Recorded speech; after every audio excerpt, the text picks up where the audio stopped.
On behalf of the World Forum for Ethics in Business, we welcome you to the biggest global summit of the year on changing paradigms in a pandemic world.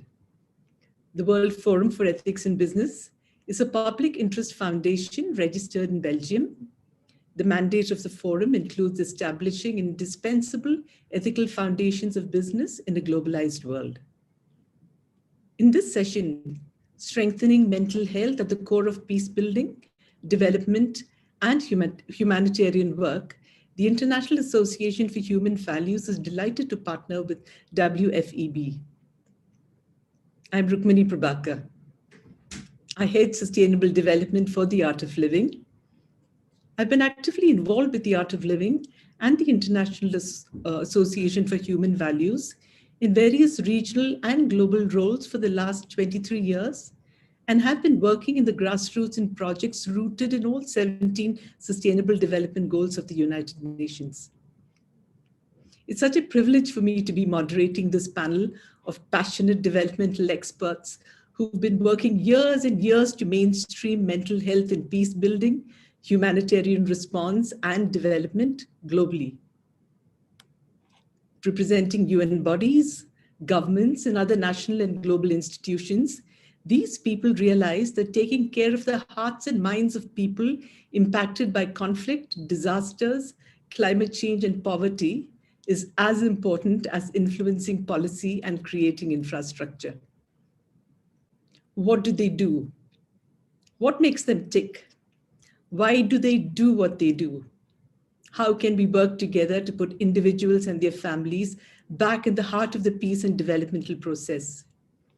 Without wasting any time, let's hear this directly from these pioneers and front runners and how the world will think differently in the future about its people and their suffering. To our audience out there, during the course of the session, do feel free to tweet, like, and ask your questions on our channels. Hashtag Changing Times, Let's Talk Health, World Health Day. This session will also remain available online, so you can share this later with your friends who couldn't make it today. To our speakers, this is a 90-minute session, and to start with, you each have 5 minutes each to make your initial presentation.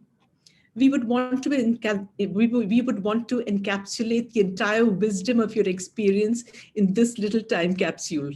So I will be timekeeping, and I will ring this little bell just when you have 1 minute left. In our first panel, we have Darshak Hathi, International President for the International Association for Human Values.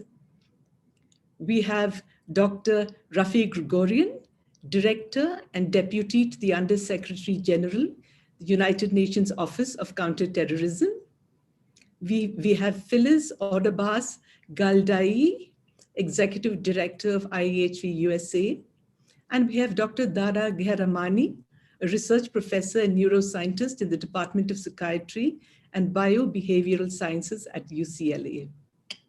So I'm going to introduce Darshak first. Darshak is the International President for the International Association for Human Values. The organization was founded in 1997, leading in sustainable development, peace and conflict resolution, and facilitating humanitarian dialogue. Under his leadership, the organization has led large and immediate global response to the pandemic in 2020. Darshak is a leading expert in mental health, mediation and conflict resolution, and has been a part of several historic peace delegations, including in Colombia, Nepal, and Venezuela.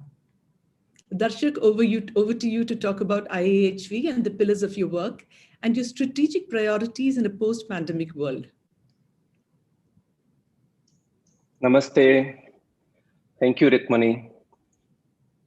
On behalf of the International Association for Human Values, I would also like to welcome and thank speakers and delegates to this event. In the words of our founder, Sri Ravi Shankar, this pandemic has been like the third world war, what we all are experiencing. So in war, we tend to focus on physical well-being, economic resilience, and rehabilitation. So our approach is also to address these issues, and we are aligned with the SDGs. In addition to that, one thing we prioritize is to take care of mental health and trauma relief. Because social regeneration begins at the level of individuals. So our theory of change is ABC: awareness, sense of belongingness, and commitment. Let me explain. When the individual becomes stress-free with the help of life skills, mindfulness, yoga, meditation techniques, etc., then he or she feels awareness, a sense of responsibility, and a sense of belonging with the community. And from that oneness, a larger vision dawns to take care of the planet and to bring a peace to others as well. So in 2020, for example, globally, we reached about 250,000 people online with a stress and anxiety relief program, which was much needed at that time, that all we have experienced. So we reach out to the frontline workers, doctors and nurses, police forces, prison inmates, and the general public. In fact, I personally have counseled many people who called our helpline and prevented them from committing suicide. You know, doctors were stressed. The workload was one thing. Of course, they were all heavily loaded, but not knowing how to deal with this virus, whether the pandemic was man-made or not, it created a lot of uncertainty and a stress for these people who were helping others. That's why our first strategic pillar is to ensure mental health techniques and the solutions. And they are scaled up and made available to those who needs it most. Our second pillar is a peace building at a various level. I would say inner peace is the key to the world peace. In fact, I was reading the definition by the UNESCO that the peace is not just the absence of war. They said that the peace begins in the minds of men and women, and that peace must be established on the basis of humanity's morals. It's so interesting because this is what exactly the IAHV does in all our work, like conflict prevention, resolution, and mediation, also humanitarian dialogues. One of the most interesting experience was when I personally accompanied Shri to Colombia, where we met the FARC leaders and talked about nonviolence and helped them in mental well-being techniques, which resulted in unilateral ceasefire. And it was the first time in the history of last 50 years. It was also acknowledged by the President Santos. He said that this was the turning point in the peace process. Another example is Kashmir, where we do de-radicalization and capacity building of youth through psychosocial intervention. We have also conducted many reconciliation programs between the extremist group and the victims of the terrorists in these areas, which has also resulted in improved lives and livelihood. And the third and the last point I want to make is important of mental health in sustainable development and humanitarian assistance. For the last 4 decades, we have developed a volunteer force whose mental strength, resilience, and commitment helped us respond quickly when the pandemic struck. For example, when the lockdown was there, when the supply chain was immediately disrupted, and we used our farmers network, our youth volunteers on the ground, and to reach out to almost 2.5 million families with over 75 million meals in India alone. And we did the same thing in Philippines and Malaysia and Germany and many other countries. And to a large extent, this prevented the exodus of migrants and interstate travel during the pandemic, at least in India, to begin with. So in my mind, I have this question: isn't the goal of sustainable development a happy society? What do you think? For me, the changing paradigm is that peace, prosperity, and happiness go together. And root of this is mental health. This should be our legacy for current and the future generation. Let me conclude with the words of Shri. This pandemic is an opportunity for human values to take front seat in our pursuit of growth and the prosperity. So with these few words, I would like to conclude my speech. Thank you once again, all of you, for being here with me. Darshan, thank you so much. You know, I've known you for over 20 years, and I've seen you carry that peace within you consistently through all communication, all interaction, and you really live what you talk about. Thank you so much. Thank you. From Darshak, from Darshak, we go to Dr. Ravi Gregorian as Director and Deputy to the Under Secretary General, United Nations Office of Counterterrorism, bringing to the United Nations over 33 years of academic, diplomatic, and military experience in counterterrorism and international peace and security. Interestingly, in an earlier role, Dr. Gregorian initiated the first new US peacekeeping policy in 25 years and led a number of important peacekeeping reforms and helped secure full funding for the UN peacekeeping budget, which is absolutely laudable. Dr. Gregorian, you have been working on preventing and countering terrorism, which is a main factor for undermining sustainable peace and development. How has the pandemic affected the lives of those impacted by terrorism today? And how do you integrate psychosocial support in your work for victims of terrorism, for the fighters, their families, and others?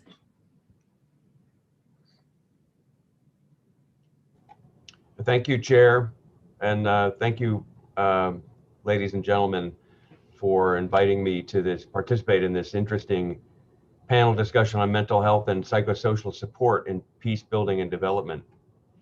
I know that some of you are asking yourselves, what has the United Nations Office of Counterterrorism got to do with today's panel? Well, a lot, actually. Let me first talk about the current terrorist landscape and then about some of our programs that correspond to that landscape that are relevant to the topic. Last July, UNOCT, the Office of Counterterrorism, held a week-long virtual conference to help member states and civil society take stock of the effect the pandemic would have on terrorism and efforts to combat it. It was apparent then and even clearer now that terrorist groups see the uncertainty created by the pandemic as a tactical advantage and a window of opportunity to advance their agendas.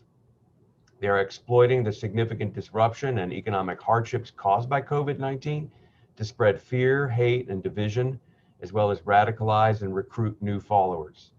They have ramped up their propaganda efforts in cyberspace to target captive online audiences, especially youth, confined at home, many of them out of school or out of jobs.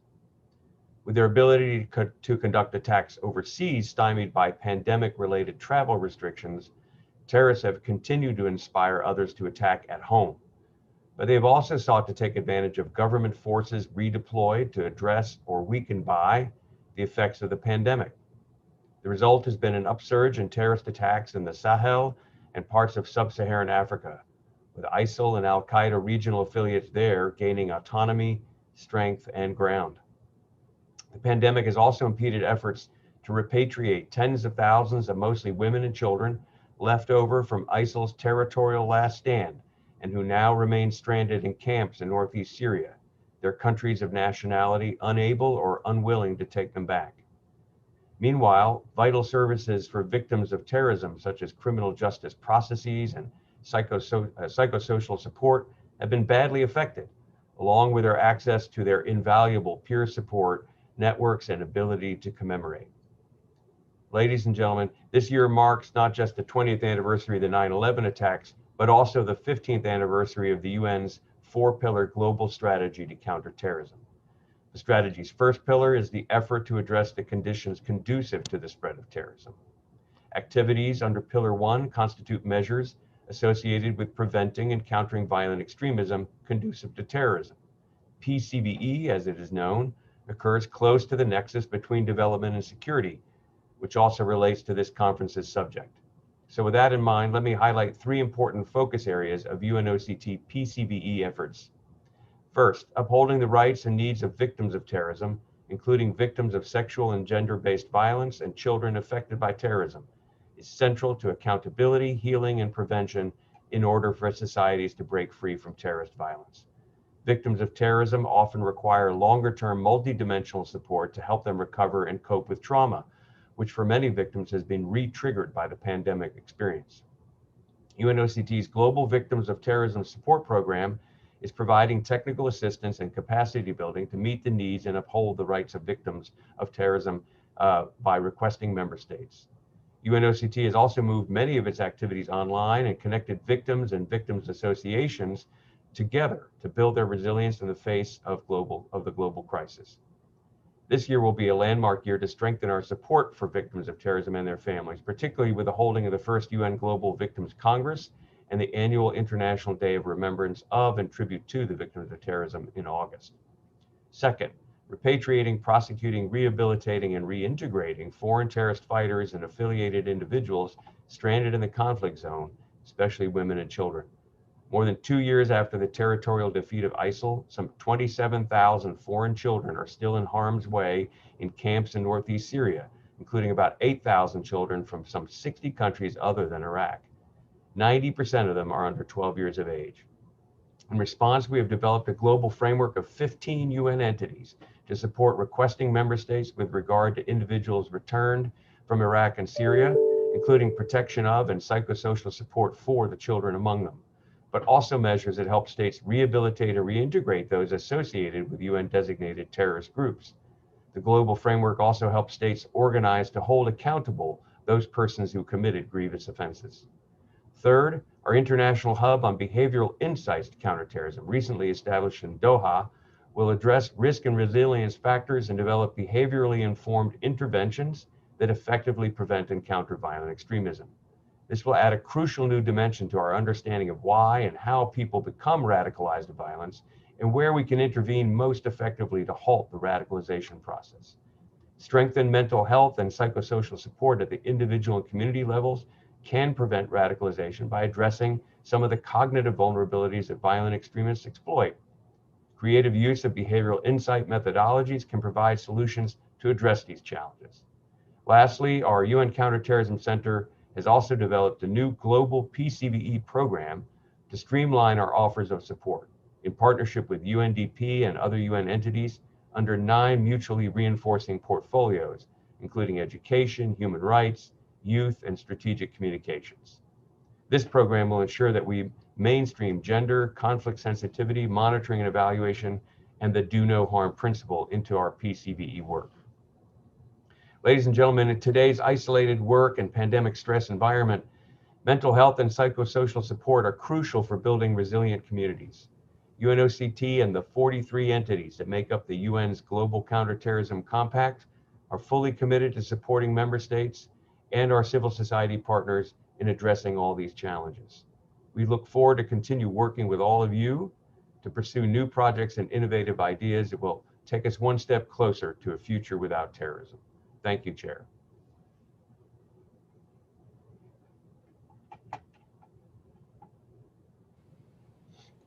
Thank you, Dr. Grigorian.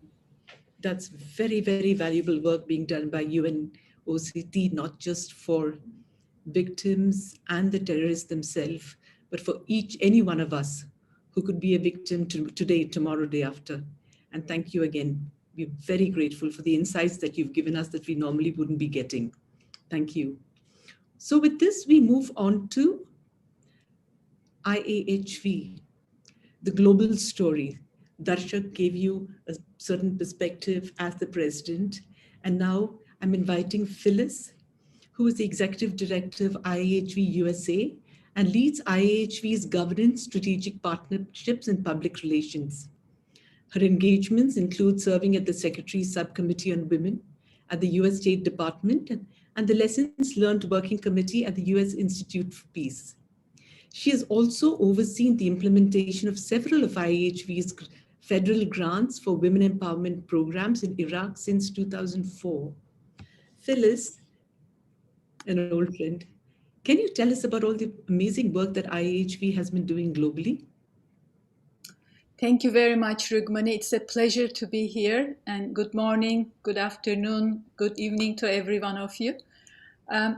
Few years ago, I was invited to attend Preventing Violent Extremism Through Civil Society Innovation during the UN General Assembly meetings, and was moved by one of the speakers, Haruna Abdullahi.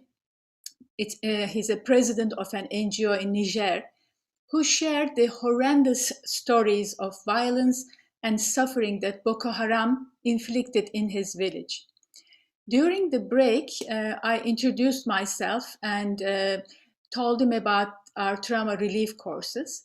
And he was quite intrigued and stopped by at our center when he was in Washington, D.C. a few days later, both to find out more about our programs and catch a glimpse of the work that we do.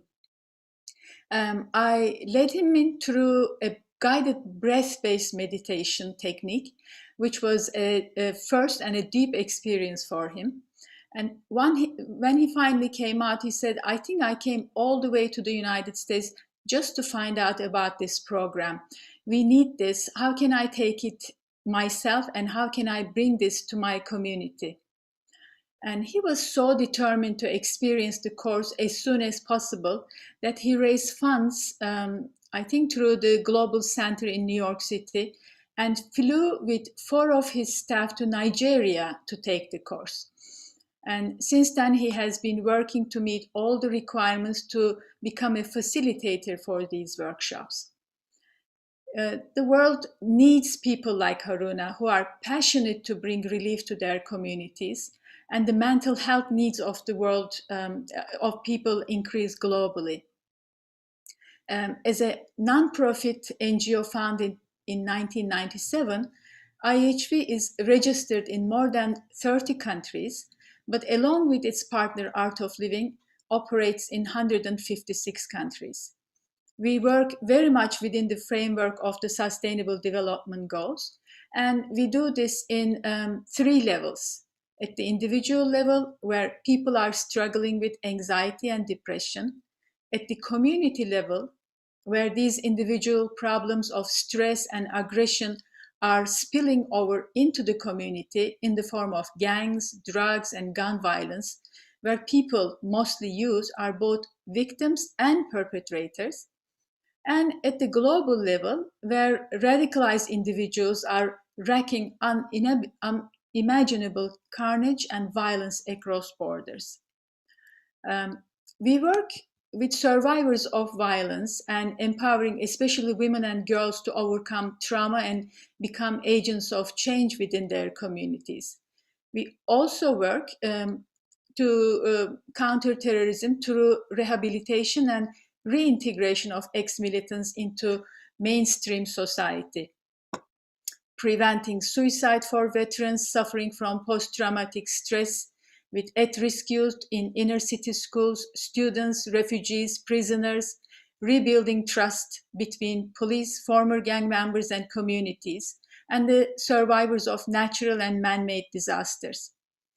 Our evidence-based methodology, which sees the individual as the unit of change and focuses on placing people back to the center of peace-building policies and practices, is included in the Radicalization Awareness Network of the European Union, a collection of best practices to PVE and CT. These breath-based tools and techniques do not make people dependent on external support. They are easy to learn and to integrate into life, applicable across cultures, free from risk of stigmatization, and without requiring the involvement of psychologists and psychiatrists. As one of the graduates of our programs in Zatari refugee camp in Jordan said, I consider breathing like a travel bag. As Syrians, today we are here, perhaps tomorrow some of us will be in Europe, maybe outside the camp. It is not a book we may lose or a PDF file we copied. Breath is always with us, and we can spread it everywhere. In our newly released impact report, independently validated numbers show that we reached about 7,400 plus fighters who laid down their arms, including Kashmiri militants, Naxalite terrorists, FARC rebels, Kosovo Liberation Army veterans, the Liberation Tigers of Tamil Eelam in Sri Lanka, Ulfa militants in Assam, and Maoists in Nepal. About 300,000 plus trauma relief beneficiaries, and these include people living in Iraq, Jordan, Lebanon, Israel, Palestine, Kashmir, India, US, Balkans, Kyrgyzstan, Sri Lanka, Northern Caucasus, and Afghanistan. And in Iraq alone, where we have been since 2003, we reached over 50,000 people, many of whom are Iraqi widows and youth. And our programs for healing, resilience, and prevention of extremism reached 18,000 war-affected children in Lebanon and Jordan. We offered rehabilitation programs for about 700,000 prisoners and staff in 50 countries worldwide. We implemented reintegration of gang members in Panama and Los Angeles with LAPD, with community members as well. Our work continues transforming individual lives and unifying communities, and I think we realize that the solution to the greatest challenges lie in strengthening the individual who face these challenges. Thank you.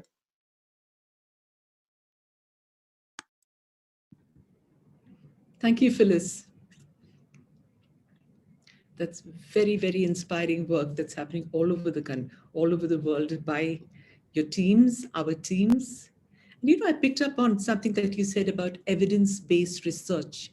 And when we had a conversation earlier, I asked you, what is it that distinguishes the work that IAHV does? And you said, Rukmini, it's evidence-based research. So we actually have a researcher here with us, Dr. Dara Ghermani is a research professor and neuroscientist in the Department of Psychiatry and Biobehavioral Sciences at the UCLA. He has been studying the effect of breathing techniques on behavior and brain functioning. He was a steering committee member of Rewiring the Brain for Peace, a project of Alliance for Peacebuilding funded by the US Institute of Peace, with the goal of proposing neuroscience-based solutions to support the field of peace building. Dr. Dara, rewiring the brain for peace sounds so fascinating. Can you explain to us how breathing techniques can help deal with stress, anxiety, and trauma? Yes, of course, and thanks for inviting me to join this esteemed panel. So I'll just talk a little bit about how stress works in the body, and then we can talk about how breathing is a very special solution to reducing stress. So stress is something that is actually essential for our survival, and in small doses we very much need it for just to be able to continue our survival, as I said. However, when stress is constantly activated, when it's chronic, it can lead to many detrimental consequences. But just for an example, you know, when someone is stressed or highly anxious, one thing that happens is that their decision-making is compromised. The more reactive parts of their brain are activated, and they're really in this state that's called fight or flight. And our bodies are designed this way in order to be able to, say, for example, quickly mobilize energy and move away from potential threats. Another part of our system that is generally referred to as our rest and digest system is the parts of our body that are kind of the maintenance crew, you might say. So this is involved in repairing sort of minor injuries in the body. It's involved in restoring our energy levels. And with chronic stress, that part of the body is suppressed. And this is why often people with chronic stress tend to have so many illnesses, or they tend to get sick more often. And so one thing about the way stress works in the brain is that the decision-making parts of the brain are often suppressed and compromised. So it's much more difficult for someone who is stressed to reason through in sort of a stepwise fashion a plan of action. And this is often what leads to a lot of conflict, because in the stress state, there's often this impulsive sensibility that comes up in which a very quick and immediate solution is sought after, but it's not necessarily the best solution. And what happens is that during a stress state, it's very difficult to actually tell yourself to calm down. It's difficult for someone else to say, hey, you are stressed, you need to calm down. It's almost like it has a mind of its own, and it's not really within our control in terms of just thinking about not being stressed. And this is where breathing comes in, because it's one of the few autonomic functions, one of the few automatic functions of the body that's also within our control. And we're still, scientifically trying to understand the connection between breathing and mental states. But we know from years of experience and many traditions that breathing has a powerful effect on the mind and reducing stress. And in these sorts of settings where there's a need for reducing stress on a massive level in regions that are affected by trauma, it's a very useful tool to be able to immediately bring a more relaxed and calm state of mind. I'll just give you a few examples from my research. I've studied schools in very stressed neighborhoods in Los Angeles, and many have characterized these neighborhoods as being similar to war zones. What we found is that by delivering a very simple, easy to learn, accessible program for learning these breathing techniques, students showed a decrease in impulsive behavior. And in other laboratory studies that we've had, we've shown that the prefrontal cortex, the part of the brain that's suppressed during stress and is important for decision making, is enhanced. Activation in that part of the brain is enhanced during emotion regulation when people have undergone these breathing techniques. So, in terms of having a quick, empowering solution to reducing stress and trauma on a large scale, we know that such biopsychosocial programs, and the bio aspect of it is introducing these body-based techniques such as breathing. It can empower people to reduce their stress and to regain their reasoning ability in order to interact and come up with solutions that are beneficial for them and their community.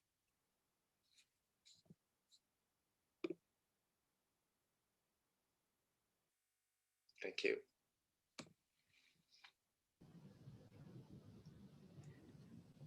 Thank you so much, Dara. That was so interesting for the Art of Living and the International Association that has been working with stress in trauma situations, in conflict zones.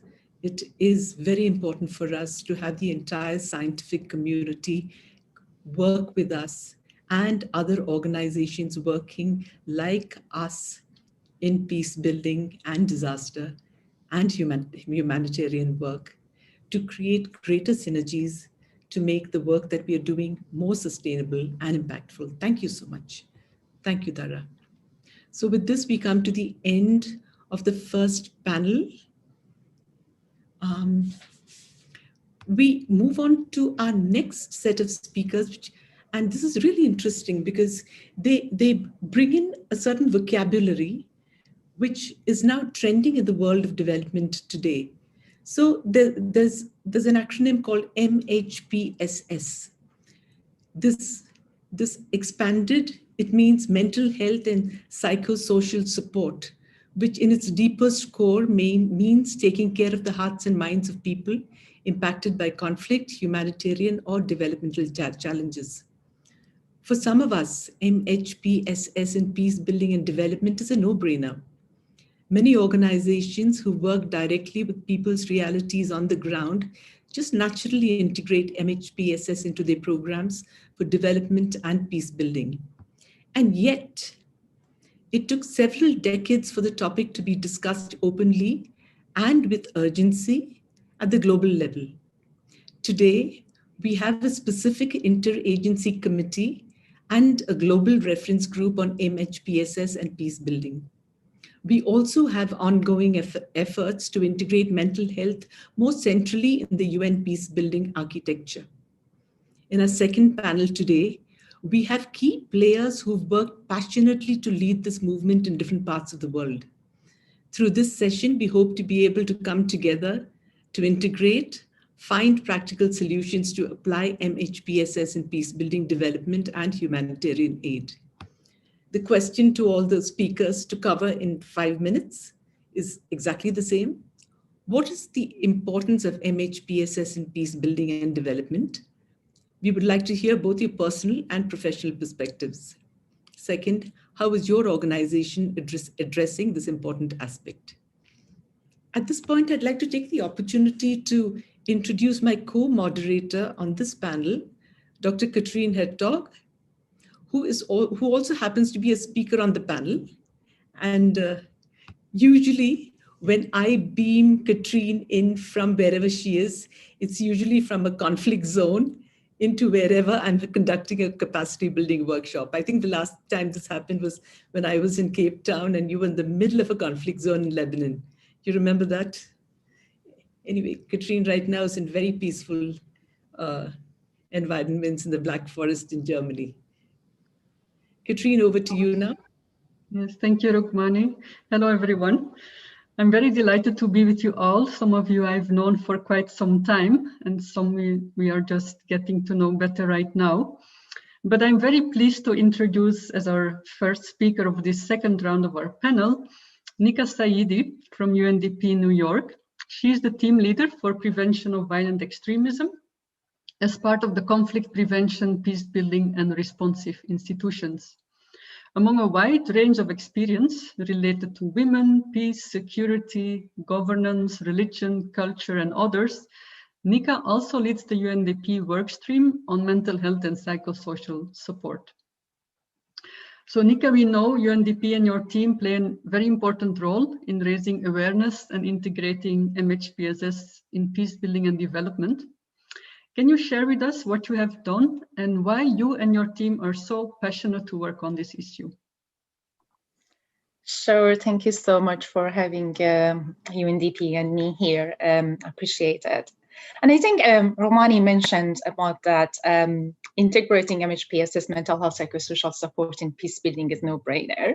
And I do agree. But always there is a passion that comes from an individual that leads the organization also leading, or vice versa. I just want to share my personal story. I grew up in a war zone, and I also experienced persecution, religious persecution. So our community comes together and try to do group therapy, group counseling, understanding how to unpack and help the community to pass through what we were going through. And for me, it was always why some people get traumatized, and using that as the point that we still don't know what does that mean. Many levels when we are working on peace building on community level is not a professionalized pathway for many of us. And then I was questioning that. And when I started working as part of the international development and UNDP, looking at how much we incorporate MHPSS in GBV, gender-based violence work, in many area of work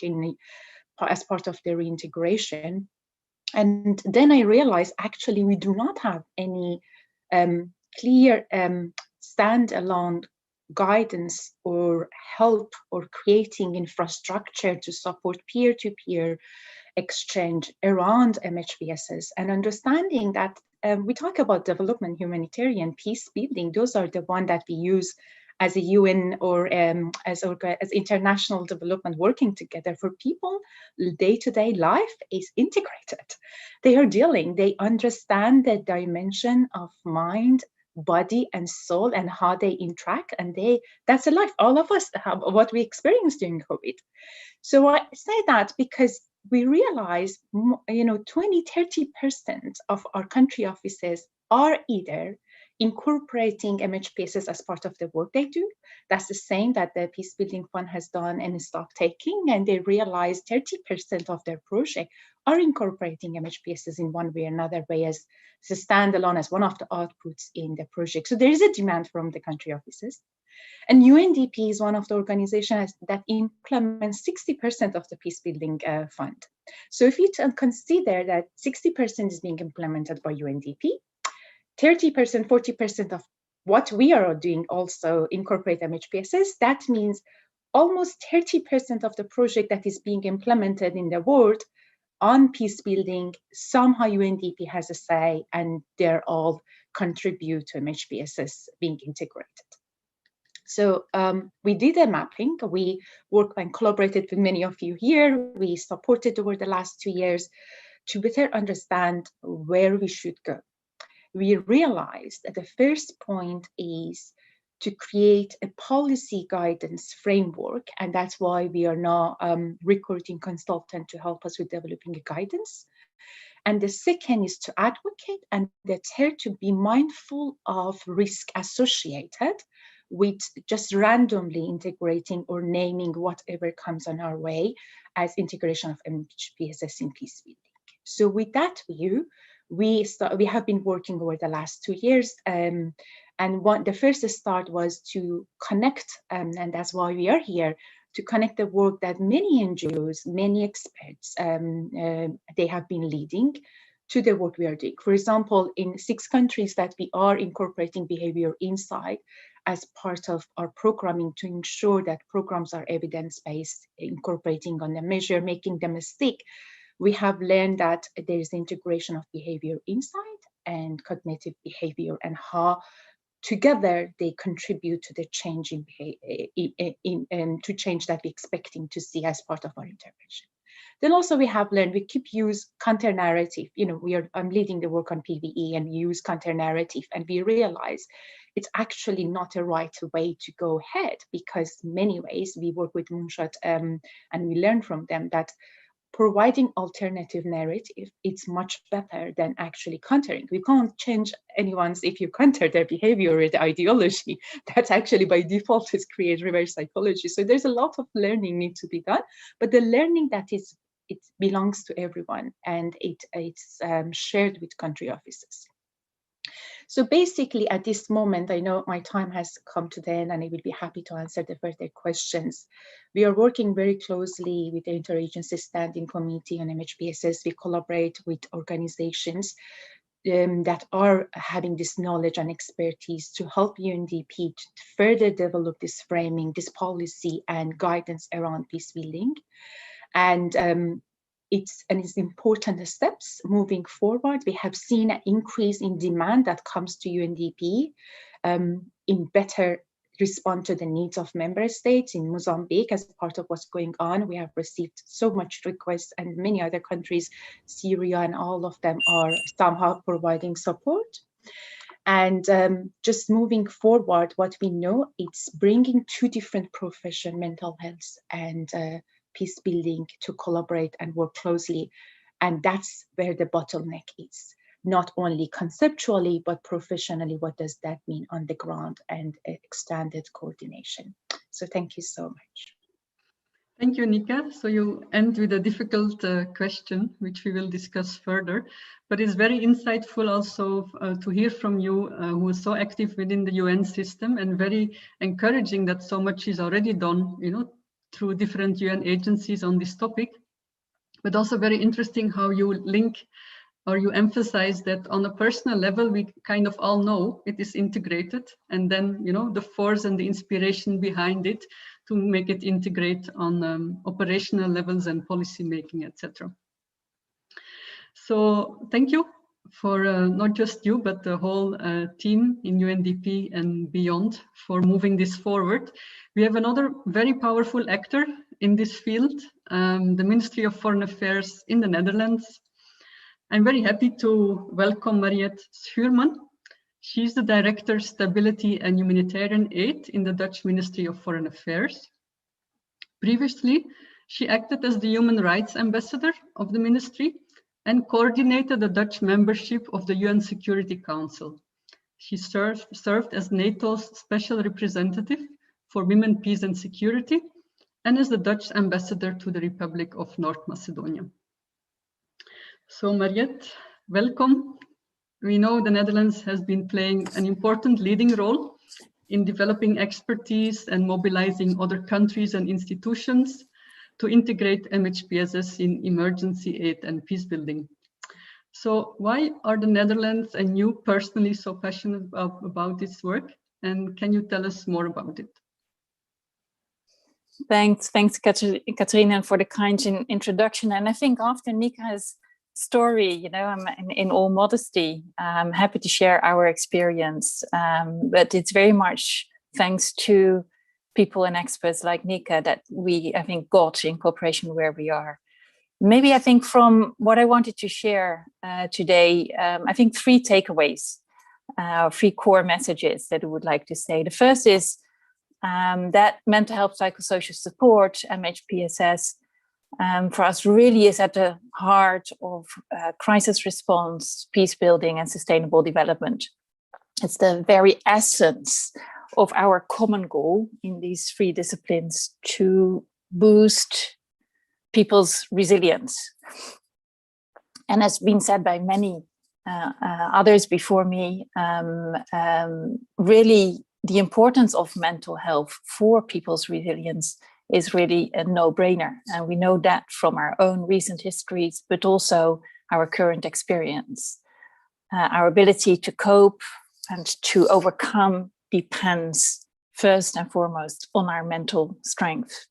And the final message I would say is that what we as the Netherlands then have been doing, thanks to the leadership of our Minister Sigrid Kaag, is really to get the recognition at the global level of the extraordinary resilience, lived experience, and the hard work at the local level for the past decades on strengthening mental health. So to foster really a system change, a change of mindset or paradigm, if you want, towards a people-centered global system that's responsive to and in support of people's demonstrated resilience and mental strength in the most difficult circumstances. So if I elaborate on these 3 points very quickly. So why is this important? As I said, it is a no-brainer. The single most decisive factor for people's survival is their mental strength and their mental well-being. So strengthening people's resilience is the common goal of humanitarian work, of development work, of peace building work. It's the heart of the SDGs and of my day-to-day work on conflict prevention, conflict resolution, humanitarian aid, and addressing displacement. So for the Netherlands, in our humanitarian and development and prevention policies, we recognize that people's resilience and their ability to act, to interact, to cope, to recover, to develop depends not only on their physical, but first and foremost on their mental health. So investing in mental health is core business.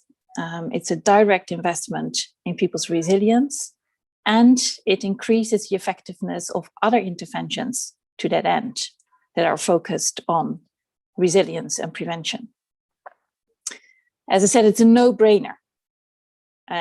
We found really that this is people all over the world can relate to, from our recent history all over the world, often violent history, but also now with the pandemic from our current experience.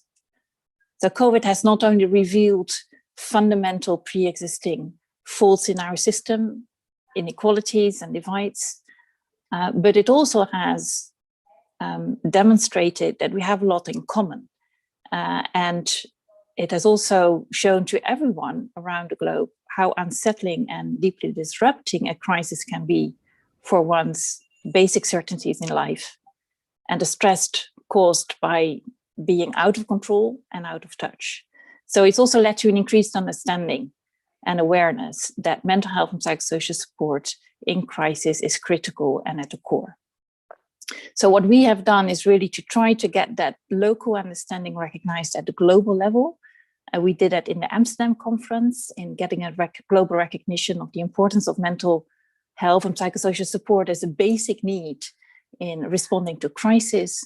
And then we took it one step further in order to get that anchored in the international system as part and parcel of peace building as well.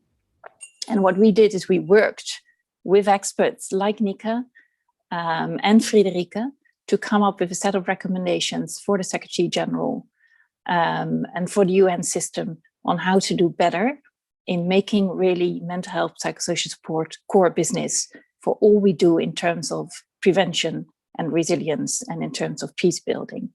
Obviously, a lot has to be done still in terms of tools and guidelines, as Nika explained, but we're very happy that in the latest report of the Secretary General on peace building, there's a recognition that we need mental health, psychosocial support, sensitive approaches, and recognition that we have to better integrate and further integrate what we're already doing, but we have to do that more systematic and more sustained, better integrate mental health, psychosocial support and peace building, because that is how we really foster and build on the strength that people in the most difficult circumstances in the world have demonstrated already and are demonstrating on a day-to-day basis. And we owe it to them that we support their resilience and foster their mental health and well-being.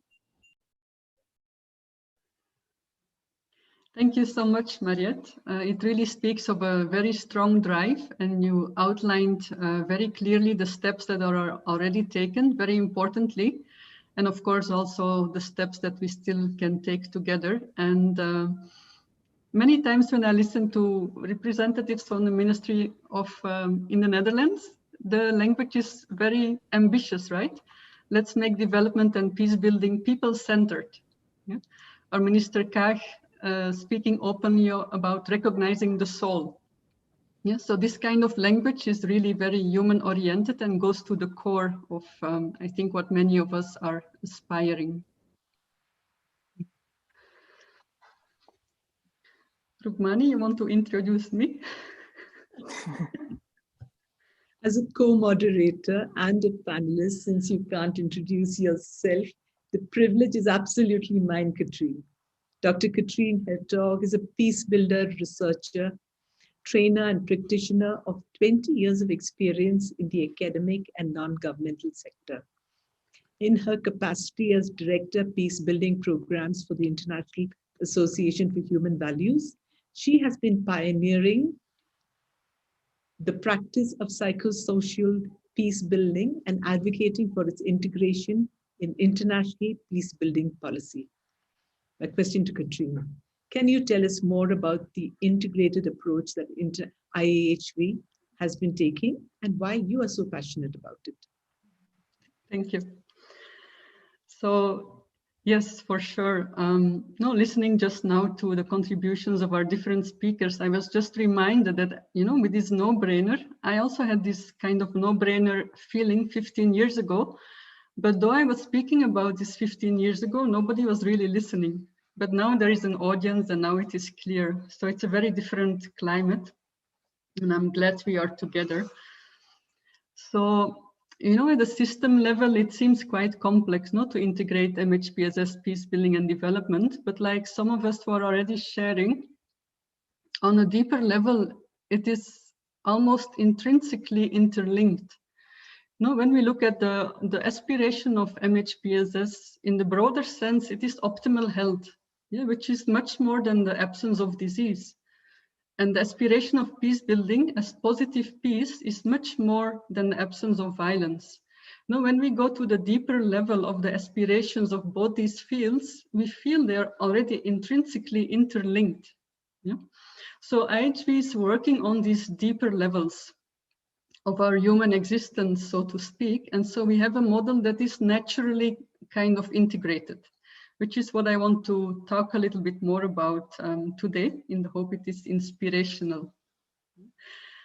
So myself, I did the first IHV program as a participant many, many years ago. And I experienced such a peace I didn't even know that existed. This was such a surprise for me. And at the moment I was studying peace studies, I was working with different peace building organizations. And I thought this is the kind of techniques and knowledge we need to bring into international peace building, because they are simple, they are effective, they can be applied across cultures.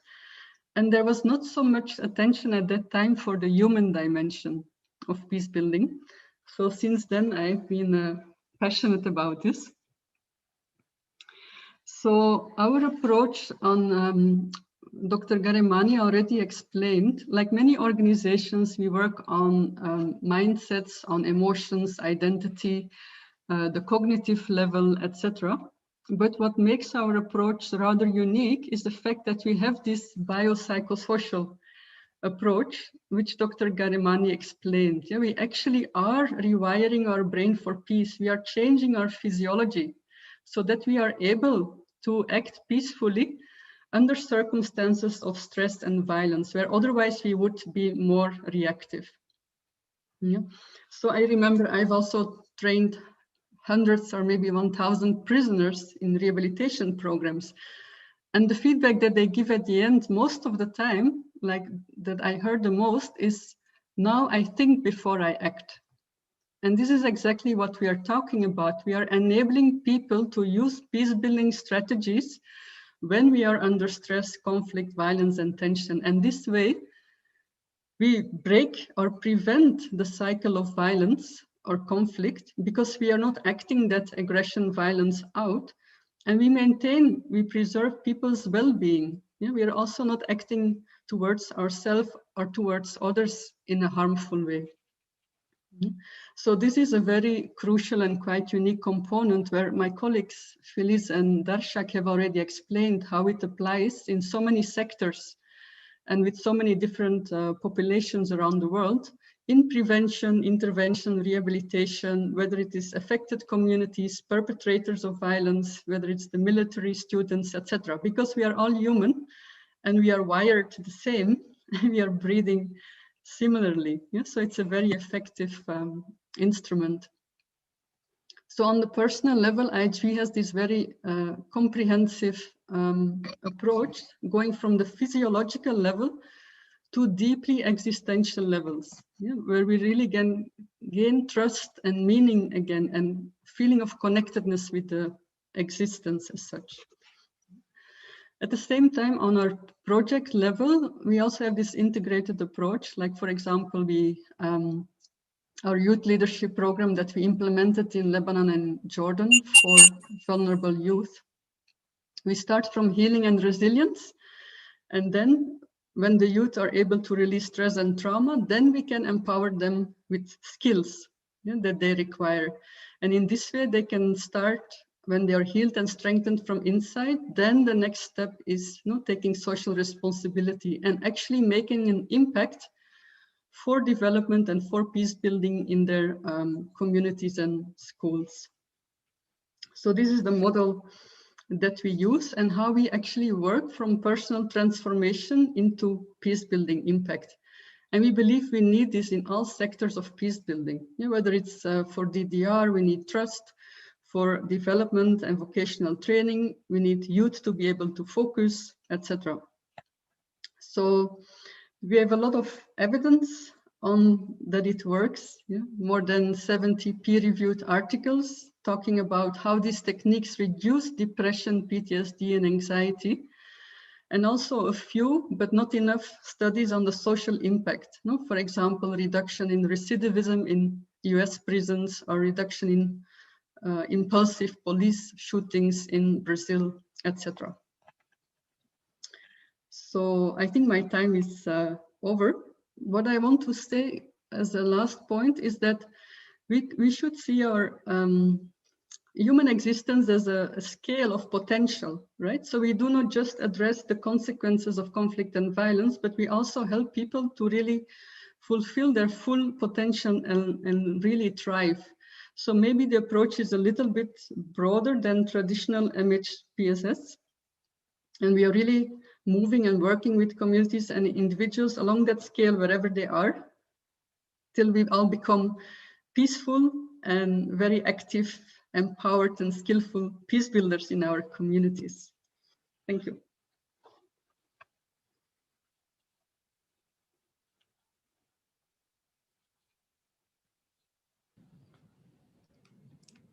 Thank you, Katrine.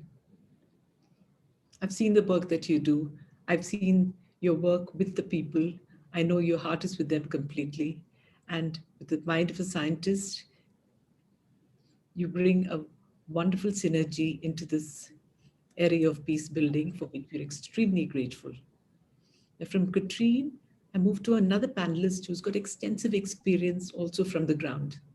Dr. Heidi Ryder is the MHPSS Program Manager for the International Organization for Migration in South Sudan and chairs the MHPSS Technical Working Committee Group. She's a clinical psychologist with 15 years of experience in conducting research and developing and implementing mental health and psychosocial support programs in Germany, in Rwanda, Burundi, Kenya, and South Sudan. Heidi, you've worked consistently on MHPSS development and humanitarian aid for many years. Can you tell us why your work is so important to you? What has the International Organization for Migration done in this area?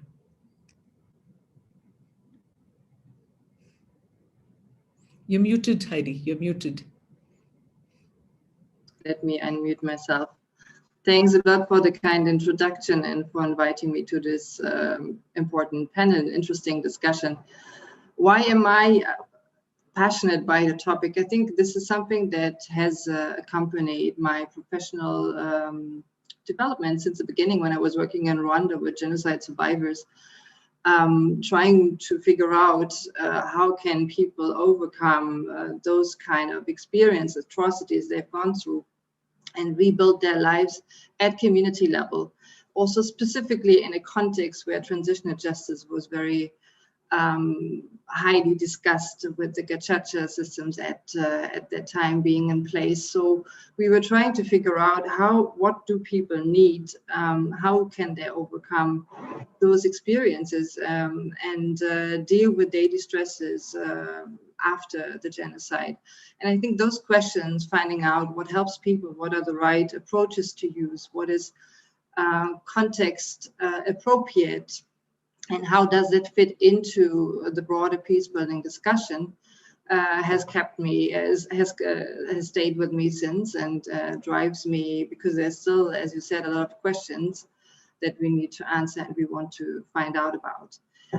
For me, the community-based MHPSS approach, and this is also something I want to focus in my short comment, is something that is at heart of what I believe in and also what I want to present on behalf of IOM, the International Organization for Migration, because this is how we work. I have prepared a few slides. If you could share, that would be great.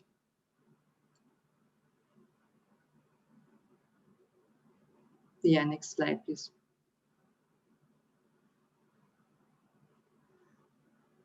Next slide. I think we've started already, and a lot of things that I want to touch on have already been mentioned also by other speakers in terms of why is it important to integrate MHPSS into peace building, development, and humanitarian work. I think what I want to highlight or focus again on is that we talk about the different levels of communities and societies affected by conflict and displacement. So what we try to do with the integration of MHPSS into the broader peace building activities is to enable not only individuals but also communities and societies to contribute to peace and development. And as Katrine and others have mentioned already, it comes with a peace of mind. So at the heart of this work is the human being. So we try to strengthen the human being to overcome the experience of past trauma and current daily stressors, because very often people, especially living in IDP camps and displacement sites, are confronted with a lot of daily stress. Actually, not only what happened in the past, but to deal with daily stresses is something we want to look at and to improve the daily functioning, to actually be able also to contribute to peace in the community. Other aspects are at the core of our work is like looking at the social fabric, how to restore the social fabric, recreate trust and ownership of communities, because we believe at the end it's a lot of solutions are already at the level of the community. They are there. They just need to be supported from outside or from inside to develop themselves into something that is helpful and will move forward the community at a certain stage. It also includes looking into developing rituals and symbols that acknowledge suffering and acknowledge it in a dignified way, and to address also root causes of violence and break cycles of violence. We heard about the activities in the area of prevention of violent extremism. This is part of, and is also linked to work with the community. And last but not least, working with policymakers and governments to ensure that mental health is included in the development and recovery of institutions, because very often we work in situations where the mental health care system is destroyed, and it's not necessarily a priority of societies and countries to reestablish those services available to the community. Next slide, please. I want to briefly highlight what IOM, the International Organization of Migration, is doing in that context, and actually again focusing on the community-based work. One, there are 3 or 4 pillars that we focus on, and so far MHPSS activities have been developed in more than 72 countries. The first main one is a community stabilization, so working on strengthening social cohesion that we do in Lebanon, Nigeria, and Libya and Iraq, where we have worked with recreation and counseling centers and community-based supports, including creative and arts-based activities, non-formal learning, and others that help actually to recreate and establish the mental well-being of individuals and communities. In the same way, IOM works on integration of MHPSS in conflict transformation and also in livelihood, where we try to integrate it and work closely with the different partners offering transition and recovery activities. Next slide, please.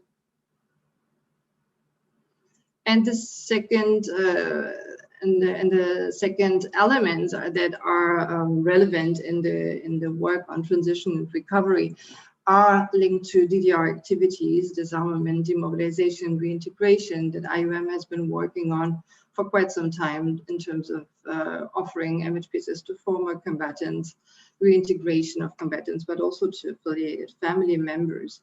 And linked to it is the prevention of violent extremism, currently mainly in Morocco and in the Western Balkans.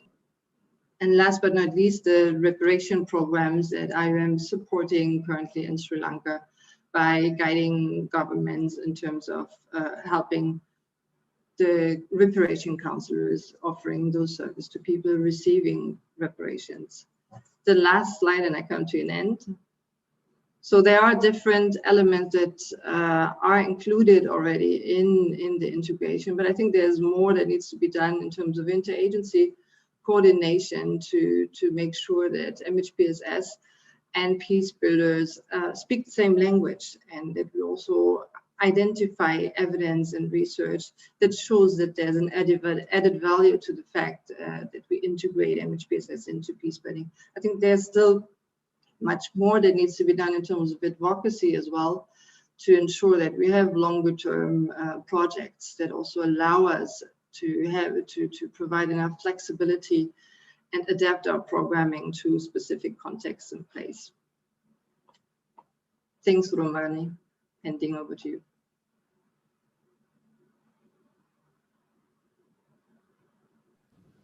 Thank you so much, Heidi. I just received a message from the tech team that we have to close in 10 minutes. And we still have 2 speakers left. So I'm going to have to rush our 2 speakers because The next session will just come onto this channel, and it's on meditation. So I invite you all to stay and meditate. But we will just have to rush to the next couple of minutes. And Katrine, we are going to Friederike now. Yes. So it's a real pleasure for me to introduce Friederike. We got to know each other quite some years ago in South Africa. Friederike is the senior project leader in the Peacebuilding Interventions Program at the Institute for Justice and Reconciliation in South Africa. She leads IGR's research on the interconnectedness between mental health and psychosocial support and peacebuilding, working with community leaders and policymakers to develop and advocate for an integrated approach to the fields.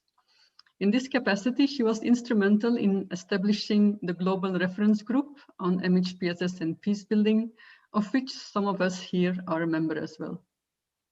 So Friederike, you have led several case studies on the ground, co-creating integration with actors of the different fields and exploring challenges and solutions to the integration of MHPSS and peacebuilding on different levels. Can you share with us a little bit how the work is going and how it is for you to do this kind of work? Yeah, sure. Thanks, Katrine, and thanks also very much to Ruchmani and everybody who's spoken so far. It's really lovely to be part of this group. It feels like around with kindred spirits who are all sort of singing as part of a choir towards something that we all believe in very firmly, both professionally and personally. And I think that's really important. So for me, I've been working on this for 5 or 6 years, and I think it's really hugely exciting how this Nexus work is really gaining massive momentum at varying levels, internationally, locally. Africa's lagging behind a little bit, and as a South African, I think I'm allowed to say that. We'll get there eventually, and certainly IGR is doing what it can in order to sort of push that agenda.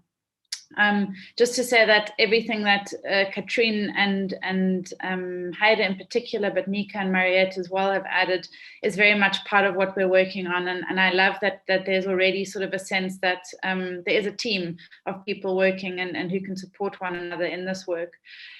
For me, this work is very, very personal, Katrine, and I think this is important. It sort of drives my motivation for it. My grandparents fled East Germany during the Sovietization in the early 1950s. And for as long as I can remember my grandmother talking to me about their life, she spoke about the crippling homesickness and depression that my grandfather suffered as a result of fleeing his beloved homeland, and the long-term emotional and economic impact this has had on their family. And it goes without saying that had a trickle-down effect on me and my mental well-being, as well as my family around me today. And then, of course, living in South Africa, and I'm sure many of you have visited South Africa, South African citizens witness the legacy of our violent past on a daily basis. And so while I think we are also a resilient people, like all people, the pain of unresolved and unacknowledged suffering that dates back to slavery, colonialism, and apartheid sits very deeply in our bones.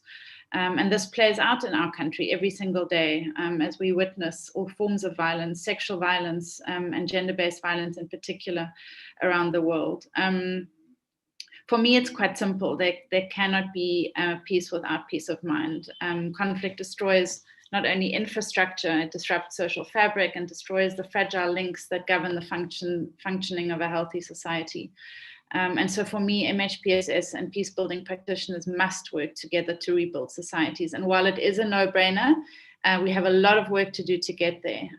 Certainly advocacy efforts at an international level by individuals like Sigrid Koch and others are really instrumental, but much more work needs to happen. So we know that post-traumatic stress disorder and major depression in conflict-affected societies more than double the mean prevalence that is estimated by the Global Burden of Disease study. And we also know that wounded individuals and families who've not processed their responses to trauma are less likely to be able to resist the political, economic, cultural, and social pressures which can in turn result in further cycles of violence. And here I'm really pleased that Dr. Garamani made that very valuable contribution about the effect of stress on individuals. But we have a lot of work to do, I think, in making sure that that is widely understood knowledge. This all underscores the importance of launching holistic and integrated reconciliation and healing processes that target all sectors of society in a post-conflict country, without addressing both the MHPSS and peace-building needs of conflict-affected individuals and communities in an integrated way. Neither field is likely to stem the scourge of direct and indirect violence. So our premise, in a sense, is that in order for both MHPSS and peacebuilding fields to achieve their respective outcomes, they need to work together. Now, as I've said, this is much easier said than done. IJR's research and outreach shows that the two disciplines are still working in isolation of one another, that there are stereotypes and misconceptions that are really standing in the way of a more collaborative approach. So at IJR, a relatively small organization based in Cape Town, South Africa, we have been working with the premise that if we are going to create an integrated approach, that has to fundamentally be developed by the people who are going to be using that approach. And so we've been hosting co-creation workshops with practitioners in Kenya, in Zimbabwe, and South Africa to look at exactly how it is that such an integrated approach might look. Yeah, I have a little bit more time. So there are major challenges to this. There are massive opportunities, but major challenges as well. I think the opportunities are that there are significant overlaps in the two fields. In terms of the values, and colleagues have spoken at length and eloquently about how ultimately I think that both MHPSS and peacebuilding practitioners aim towards the similar goals and objectives. We've had lots of different descriptions, whether they're well or happy or healthy societies, strengthening social fabric, building social cohesion, reconciliation. All of this is what we ultimately aspire to. And even in the practice of how we get there, there are significant overlaps, and those can be harnessed towards developing an integrated approach. There are fairly significant challenges to this. One, which we've continued to hit, especially working in Africa, is the issue around stigma. And this is really something that is a massive obstacle and that needs to be systematically addressed if we're going to be bringing these fields together. Because at the moment, there is still a very widely held sort of stereotype of mental health as something that is practiced by white men in white suits in hospitals walking around with syringes. And that's really something that we need to do a lot of work to challenge. We also, while we say that it's a no-brainer that we need to integrate the fields, there is really quite a lot of lack of knowledge about the other field. I keep citing a participant of ours who once said, but we do collaborate. We refer to the other field, or to MHPSS practitioners. And when we dug a little bit deeper and said, but do you know what happens once you have referred? There was sort of a blank stare. And so there's this idea that, referral in itself is collaboration, is integration, when in actual fact, of course, it isn't.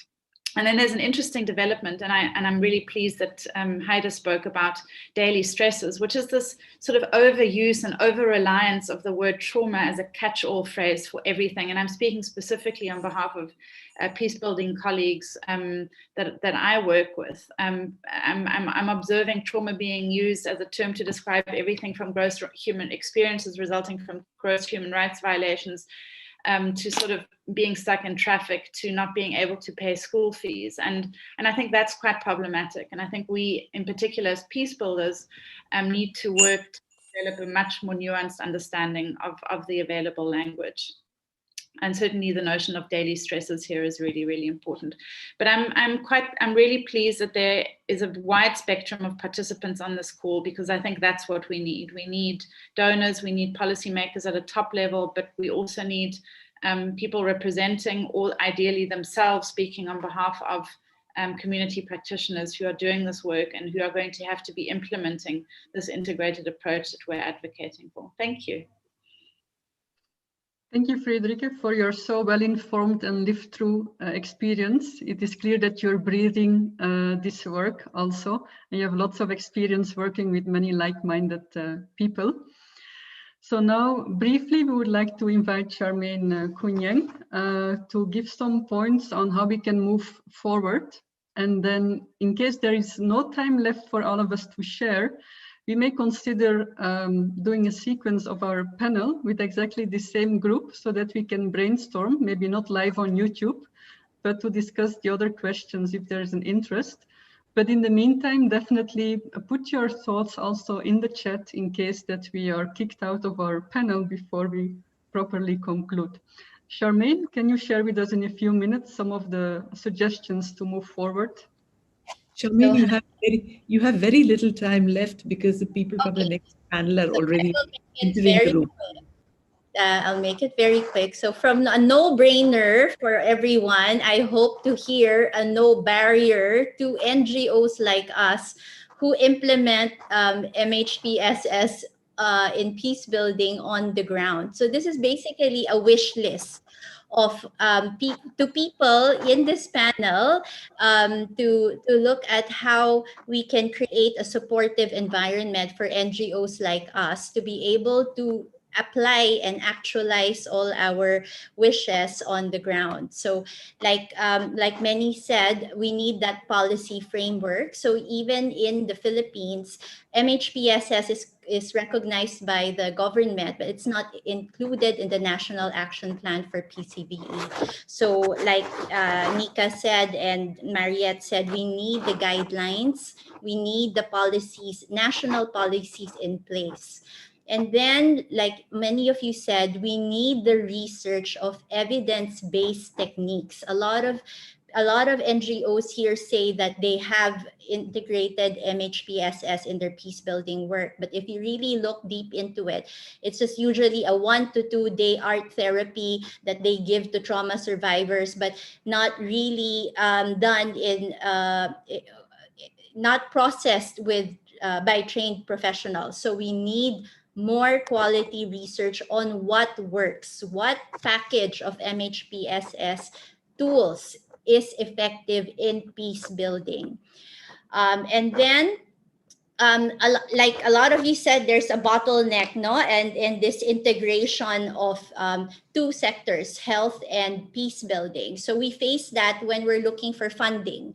The peace building funders will say, oh, we don't deal with health issues. We don't fund health issues. And then the health funders will say, oh, we don't do peace building, or mental health is the last thing we want to fund. So we would like to ask that you already earmark money for MHPSS in your major peace building programs, and to also jointly develop among stakeholders like us a minimum standards package that we can all agree on, so that we can have effective, good standards on the principles, what are the basic program elements, monitoring and evaluation indicators, and what are the implementation and funding arrangements.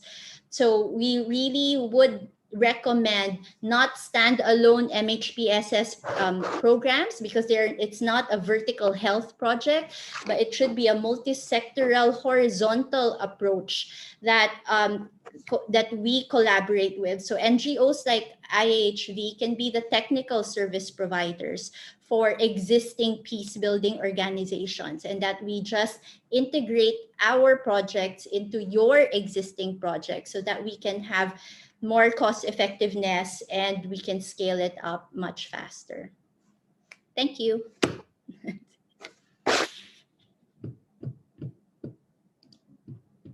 Did I make it on time, Rukmani? Yes, you did, Charmaine. Thank you so much. And that was so concise, so sharp, so to the point. You know, this is a conversation that we need to have over an entire conference. And I think this deserves a conference on its own. And this is something that we can all collectively think about.